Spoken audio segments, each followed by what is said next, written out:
News first channel ವೀಕ್ಷಕರಿಗೆ ಭವಿಷ್ಯ ಈ ದಿನ ಕಾರ್ಯಕ್ರಮಕ್ಕೆ ಸ್ವಾಗತ. ಮೇಷರಾಶಿಯವರಿಗೆ ಈ ದಿವಸ ವ್ಯಾವಹಾರಿಕವಾಗಿ ಉತ್ತಮವಾದಂತಹ ಲಾಭ ಇದೆ. ಅಂದರೆ ವ್ಯವಹಾರವನ್ನು ಮಾಡೋದು, ಮುಂದೆ ಮಾಡತಕ್ಕಂತಹ ವ್ಯವಹಾರಕ್ಕೆ ಒಳ್ಳೆಯ ಸಂಕಲ್ಪವನ್ನು ಮಾಡುವಂಥದ್ದು ಅಥವಾ ವ್ಯವಹಾರಕ್ಕೆ ಬೇಕಾದ ಸಿದ್ಧತೆಗಳನ್ನು ಮಾಡಿಕೊಳ್ಳೋದು, ಇದೆಲ್ಲದರಲ್ಲೂ ಕೂಡ ಅನುಕೂಲಕರವಾದಂತಹ ವಾತಾವರಣ ಇರುತ್ತೆ. ವ್ಯವಹಾರಕ್ಕೆ ಪೂರಕವಾದಂತಹ ಸಹಾಯ ಸಹಕಾರ ಯಾರಿಂದ ದೊರಕಬೇಕೋ ಅದೆಲ್ಲ ಬಹಳ ಸರಳ ಸುಲಭವಾಗಿ ನಿಮಗೆ ಸಿಗ್ತಕ್ಕಂಥದ್ದಾಗತ್ತೆ. ಮಕ್ಕಳಿಂದ ಉತ್ತಮವಾದಂತಹ ಫಲಿತಾಂಶ ಸಿಕ್ಕುತ್ತೆ. ಮಕ್ಕಳಿಂದ ನೀವು ಏನನ್ನು ನಿರೀಕ್ಷೆ ಮಾಡ್ತಾ ಇದ್ದೀರೋ ಅಥವಾ ಮಕ್ಕಳು ಹೀಗಿರಬೇಕು ಅನ್ನುವಂತಹ ಭಾವನೆ ನಿಮ್ಮಲ್ಲಿದೆಯೋ ಅದಕ್ಕನುಗುಣವಾಗಿ ಮಕ್ಕಳು ನಡೆಕೊಂಡು ತಮ್ಮ ನಡೆ ನುಡಿಯಿಂದ ಅದನ್ನು ತೋರಿಸ್ತಾರೆ, ಸಾಬೀತುಪಡಿಸ್ತಾರೆ ಅಂತಕ್ಕಂಥದ್ದು ನಿಮ್ಮ ಮನಸ್ಸಿಗೆ ಸಮಾಧಾನವಾಗುತ್ತೆ. ಅನೇಕ ತೊಡಕುಗಳು ನಿವಾರಣೆಯಾಗುತ್ತೆ. ಯಾವುದೋ ಗೊಂದಲಗಳಿರುತ್ತೆ ವ್ಯಾವಹಾರಿಕವಾಗಿ, ಸಾಂಸಾರಿಕವಾಗಿ, ಮಕ್ಕಳ ವಿಚಾರದಲ್ಲಿ. ಹೀಗೆ ಇದ್ದಂತಹ ಗೊಂದಲಗಳೆಲ್ಲ ತನ್ನಿಂದ ತಾನೇ ದೂರವಾಗ್ತಕ್ಕಂಥದ್ದು ಅಥವಾ ಅಂತಹ ಗೊಂದಲಗಳಿಗೆ ಸರಿಯಾದಂತಹ ಪರಿಹಾರ ಮಾರ್ಗದರ್ಶನ ಸಿಗ್ತಕ್ಕಂಥದ್ದಾಗತ್ತೆ. ನಿಮ್ಮ ಇಚ್ಛೆಯಂತೆ ಕೆಲವು ಕೆಲಸಗಳು ಈ ದಿವಸ ಆಗತ್ತೆ. ಅಂದರೆ ಯಾವುದನ್ನು ನೀವು ಅಪೇಕ್ಷೆ ಪಟ್ಟು ಹೀಗೇ ಆಗಬೇಕು ಈ ಕೆಲಸ ಅಂತ ಹೇಳಿ ಅಂದುಕೊಳ್ತೀರೋ ಅಥವಾ ನಿಮ್ಮ ಆಲೋಚನೆಗೆ ಬರುತ್ತೋ ಅಥವಾ ನಿಮ್ಮ ಪ್ರಯತ್ನ ಇರುತ್ತೋ ಅದು ಸಫಲವಾಗತ್ತೆ ಅಂತಕ್ಕಂಥದ್ದು. ಉದ್ಯೋಗಕ್ಕೆ ಅವಕಾಶ ಇರತಕ್ಕಂಥದ್ದು, ಯಾವುದಾದ್ರೂ ಒಂದು ಕೆಲಸವನ್ನು ನಾನು ಮಾಡಬೇಕು, ಅದರಿಂದ ಆದಾಯ ಬರಬೇಕು ಅಥವಾ ಮಾನಸಿಕವಾದಂತಹ ನೆಮ್ಮದಿ ನನಗೆ ಸಿಕ್ಕಬೇಕು ಅನ್ನುವಂತಹ ಭಾವನೆಗಳಿದ್ದು ಆ ಕೆಲಸಗಳಿಗೆ ಮುಂದಾದರೆ ಅಲ್ಲಿ ನಿಮಗೆ ಅವಕಾಶಗಳು ಮತ್ತೆ ಮತ್ತೆ ಸಿಕ್ಕುವಂಥದ್ದಾಗತ್ತೆ.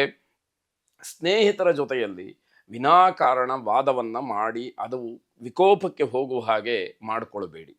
ನೀವು ಯಾವುದೋ ಒಂದು ಅಭಿಪ್ರಾಯವನ್ನು ಹೇಳ್ತೀರಿ, ಸ್ನೇಹಿತರ ಮಧ್ಯದಲ್ಲಿ ಅದು ಅವರಿಗೆ ಅಸಮಂಜಸ ಅಂತ ಹೇಳಿ ಅನಿಸಿ ಅವರು ನಿಮ್ಗೆ ಯಾವುದೋ ಒಂದು ಸಲಹೆಯನ್ನು ಕೊಡ್ತಾರೆ.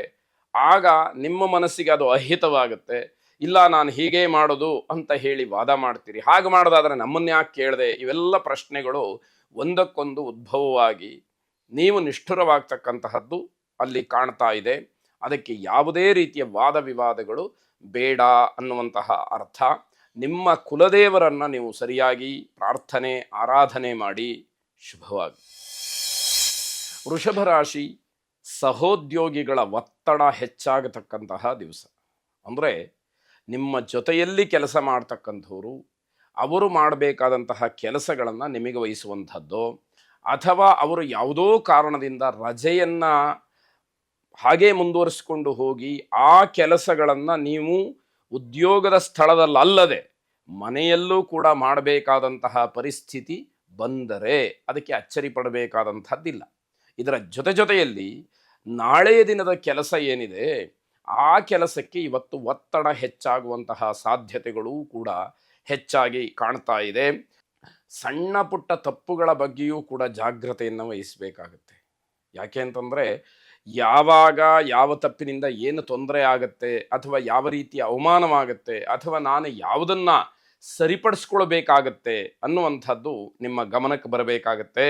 ಮಾನಸಿಕವಾಗಿ ಸಮಾಧಾನ ಇಲ್ಲ, ಮಾನಸಿಕವಾಗಿ ಸರಿ ಇಲ್ಲ ಅಂತಂದರೆ ಅದು ಸಮಸ್ಯೆ ಆಗುತ್ತೆ.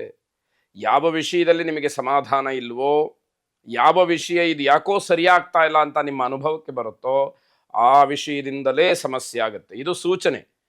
ಯಾವ ವಿಷಯ ನಿಮ್ಮ ಮನಸ್ಸಿಗೆ ಹಿಡಿಸ್ತಾ ಇಲ್ಲ ಆ ವಿಷಯವನ್ನು ಸರಿಪಡಿಸ್ಕೊಳ್ತಕ್ಕಂಥದ್ದು ಅಥವಾ ಕೈ ಬಿಡ್ತಕ್ಕಂಥದ್ದು ಬಹಳ ಒಳ್ಳೆಯದು ಅಂತ ಅರ್ಥ.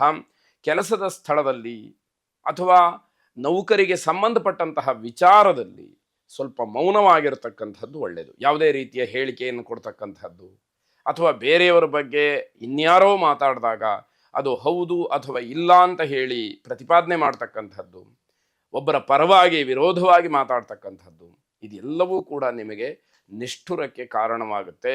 ನಿಮ್ಮ ತನವನ್ನು ನಿಮ್ಮ ಗೌರವವನ್ನು ಕಡಿಮೆ ಮಾಡುತ್ತೆ ಅನ್ನುವಂಥದ್ದನ್ನು ತಿಳಿಬೇಕಾಗತ್ತೆ. ಲಕ್ಷ್ಮೀನಾರಾಯಣರನ್ನು ಪ್ರಾರ್ಥನೆ ಮಾಡಿ. ಶುಭವಾಗಿ.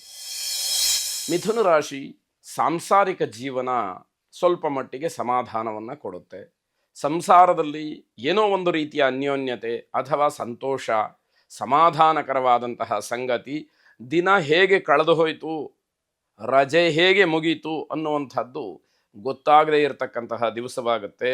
ಸ್ನೇಹಿತರಿಂದ ಒಳ್ಳೆಯ ಸುದ್ದಿಯನ್ನು ಕೇಳ್ತೀರಿ. ಅವರಲ್ಲಿ ಯಾವುದೋ ರೀತಿಯ ಬೆಳವಣಿಗೆ ಅಥವಾ ಯಾವುದೋ ಮಂಗಳ ಕಾರ್ಯದ ವಿಚಾರ ಅಥವಾ ಇನ್ಯಾವುದೋ ಸಾಧನೆ ಮಾಡಿದಂತಹ ವಿಚಾರ ಇದನ್ನು ಕೇಳಿ ನಿಮ್ಮ ಮನಸ್ಸಿಗೆ ತುಂಬ ಹರ್ಷವಾಗ್ತಕ್ಕಂಥದ್ದಾಗುತ್ತೆ. ಬೇರೆಯವರಿಗೆ ಅನುಕೂಲವಾಗ್ತಕ್ಕಂತಹ ಕೆಲಸವನ್ನು ಮಾಡಿ. ಇದರ ಅರ್ಥ ನಿಮ್ಮ ಕೈಲಾದಷ್ಟು ಸಹಾಯವನ್ನು ಮಾಡಿ, ನಿಮ್ಮ ಒಂದು ಮಾತಿನಿಂದ, ನಿಮ್ಮ ಸಲಹೆಯಿಂದ, ನೀವು ಮಾಡತಕ್ಕಂತಹ ಸಹಾಯದಿಂದ ಬೇರೆಯವರಿಗೆ ಅದೇನಾದರೂ ಒಂದಷ್ಟು ಅನುಕೂಲವಾಗಲಿ ಅಂತಕ್ಕಂಥದ್ದು. ಯಾಕೆ ಅಂತಂದರೆ ಹಲವಾರು ಜನ ಹಲವಾರು ಸಮಸ್ಯೆಗಳಲ್ಲಿ ಸಿಗಹಾಕ್ಕೊಂಡಿರ್ತಾರೆ. ಅದನ್ನು ಬಗೆಹರಿಸ್ತಕ್ಕಂತಹ ಯಾವುದಾದ್ರೂ ಮಾರ್ಗವನ್ನು ನೀವು ಸೂಚಿಸಿದರೆ ಅವರು ಸಹಾಯ ಪಡ್ಕೊಂಡಂಥವರು ನಿಮ್ಮನ್ನು ಬಹಳ ವಿಶೇಷವಾಗಿ ಸ್ಮರಿಸ್ತಾರೆ ಅಂತಕ್ಕಂಥದ್ದು ಕೂಡ ನಿಮಗೆ ಗೊತ್ತಿರಲಿ. ಕೆಲಸದಲ್ಲಿ ಸಮರ್ಪಣಾ ಭಾವನೆ ಇದೆಯಲ್ಲ, ಅದು ನಿಮಗೆ ಯಶಸ್ಸನ್ನು ಕೊಡುತ್ತೆ. ಅಂದರೆ ನಿಸ್ವಾರ್ಥವಾಗಿ ಮಾಡ್ತಕ್ಕಂಥದ್ದು. ನಾವು ಮಾಡಿದಂತಹ ಕೆಲಸಕ್ಕೆ ಒಂದಲ್ಲ ಒಂದು ರೀತಿಯಲ್ಲಿ ಪ್ರತಿಫಲ ಇದ್ದೇ ಇರುತ್ತೆ. ಆದರೆ ಪ್ರತಿಫಲವನ್ನೇ ಪ್ರಧಾನವಾಗಿಟ್ಟುಕೊಂಡು ನನಗಿದಾಗಲೇಬೇಕು ಅನ್ನುವಂತಹ ಹೋರಾಟದ ಕೆಲಸ ಇದೆಯಲ್ಲ, ಅದು ಮನಸ್ಸಿಗೂ ಸಮಾಧಾನ ಇಲ್ಲ, ಮತ್ತು ನೀವು ಅಂದುಕೊಂಡಷ್ಟರ ಮಟ್ಟಿಗೆ ಅದು ನಡೆಯುತ್ತೆ ಅಂತ ಹೇಳೋಕ್ಕೂ ಬರೋದಿಲ್ಲ. ಆದ್ದರಿಂದ ಸಮರ್ಪಣಾ ಭಾವದಿಂದ ಕೆಲಸವನ್ನು ಮಾಡಿಬಿಟ್ರೆ ನಿಮಗೆ ಏನು ಬರಬೇಕೋ ಅದು ಅದೃಷ್ಟವಶಾತ್ ನಿಮ್ಮ ಕೈಗೆ ಸಿಕ್ಕುವಂಥದ್ದಾಗತ್ತೆ. ವಿಷ್ಣು ಸಹಸ್ರನಾಮವನ್ನು ಪಠನೆ ಮಾಡಿ, ಅನಾನುಕೂಲ ಇದ್ದರೆ ವಿಷ್ಣು ಸಹಸ್ರನಾಮವನ್ನು ಶ್ರವಣ ಮಾಡಿ. ಶುಭವಾಗಿ. ಕರ್ಕಾಟಕ ರಾಶಿ, ಮುಂಬರುವ ದಿನದಲ್ಲಿ ಶುಭ ಕೆಲಸಗಳಿಗೋಸ್ಕರವಾಗಿ ಹಣವನ್ನು ಹೆಚ್ಚಾಗಿ ಖರ್ಚು ಮಾಡ್ತೀರಿ.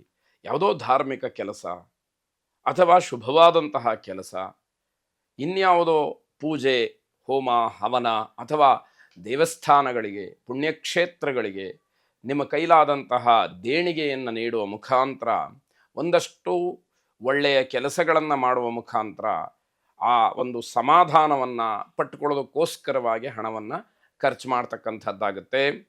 ವಿದ್ಯಾರ್ಥಿಗಳು ಹೆಚ್ಚು ಶ್ರಮ ಪಡಬೇಕಾದಂತಹ ದಿವಸ.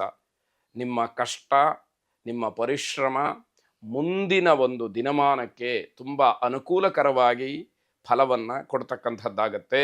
ಕಾನೂನಿನ ವಿಚಾರದಿಂದ ಸಮಸ್ಯೆಯನ್ನು ಎದುರಿಸಬೇಕಾದಂತಹ ಸೂಚನೆ ಇದೆ. ಇವತ್ತು ನೀವು ಅದಕ್ಕೆ ಸಿದ್ಧವಾದರೆ ಮುಂದಿನ ದಿನಮಾನದಲ್ಲಿ ಕಾನೂನಾತ್ಮಕವಾದಂತಹ ಹೋರಾಟಕ್ಕೆ ಒಂದಷ್ಟು ಪುಷ್ಟಿ ನಿಮ್ಮ ಪರವಾಗಿ ಇರತಕ್ಕಂಥದ್ದಾಗತ್ತೆ. ತೃಪ್ತಿಕರವಾದಂತಹ ಫಲಿತಾಂಶದ ನಿರೀಕ್ಷೆಯಲ್ಲಿ ನೀವಿರ್ತೀರಿ, ಆದರೆ ನಿರಾಸೆಯಾಗತ್ತೆ. ಯಾವುದೋ ಒಂದು ಕೆಲಸದಿಂದ ಇದು ನನ್ನ ಪರವಾಗಿ ಆಗೇ ಬಿಡುತ್ತೆ ಅನ್ನುವಷ್ಟು ತೃಪ್ತಿ ನಿಮ್ಮ ಮನಸ್ಸಿಗೆ ಬರುವ ಹೊತ್ತಿಗೆ ಅದು ಹಾಗಾಗಲಿಲ್ಲ ಅನ್ನುವಂತಹ ಒಂದು ನಿರಾಸೆ ನಿಮ್ಮನ್ನು ಕಾಡುವಂಥದ್ದಾಗತ್ತೆ. ಯಾವುದೇ ಹಣಕಾಸಿನ ವ್ಯವಹಾರವನ್ನು ಈ ದಿವಸ ಇಟ್ಟುಕೊಳ್ಳಬೇಡಿ. ದಿನ ಚೆನ್ನಾಗಿಲ್ಲದೆ ಇರೋದರಿಂದ ನಿಮಗೆ ಆ ಒಂದು ಸೂಚನೆಯನ್ನು ಹೇಳಿದಾಗ ಅದನ್ನು ಗಮನಿಸಿಕೊಂಡ್ರೆ ನಿಮಗೆ ಅನುಕೂಲವಾಗುವಂಥದ್ದಿರುತ್ತೆ. ಸರಿಯಾಗಿ ಅದನ್ನು ಆಲೋಚನೆ ಮಾಡಿ ನಿರ್ಧಾರವನ್ನು ಮಾಡಬೇಕಾಗತ್ತೆ. ಶರಭೇಶ್ವರನನ್ನು ವಿಶೇಷವಾಗಿ ಪ್ರಾರ್ಥನೆ ಮಾಡಿ. ಶುಭವಾಗಿ.